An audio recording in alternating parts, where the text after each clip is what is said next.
ఈ కోతులకిన వారెత్తు బయటేమన్నా నారబెట్టుడే పాపం ఎట్లకెళ్ళొస్తున్నాయో గాని మందే వస్తున్నాయి.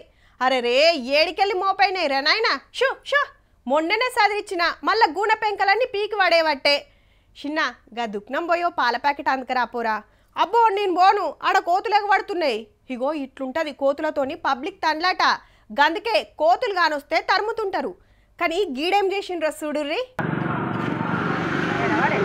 కొసపానంతోని ఉన్న కోతికి ఊపిరి వస్తుర్రు అన్నలు. నారాయణపేట జిల్లా మక్తల్ తహసీల్దార్ ఆఫీస్ కాడ కరెంటు షాక్ కొట్టి పడిపోయిందట. తొవ్వెంట పోతున్న మున్సిపల్ కార్మికులు ఓ కరాటే మాస్టర్ చూసి మనుషులకు మొసారకుంటే సిపిఆర్ చేసినట్టే దీనికి చేసిండ్రు. చాలాసేపు తండ్లాడినాక చూడుర్రి శంగ ఎగురుకుంటా ఎట్లా ఉరుకుతుందో. ఒకలు వీడియో తీసి పబ్లిక్ లకి ఇడిస్తే వానరానికి సేవ చేసిన అన్నలని మస్తు తారీఫ్ చేస్తున్నారంతా. కానీ ఇంత ఆపత ఎందుకు వచ్చినట్టు, కోతుల మందలు ఊర్లల్లా ఎందుకు పెరుగుతున్నాయో, అడవులు ఎంత ఆగమైతున్నాయో ఆలోచన చేయాల్సిందేనబ్బా.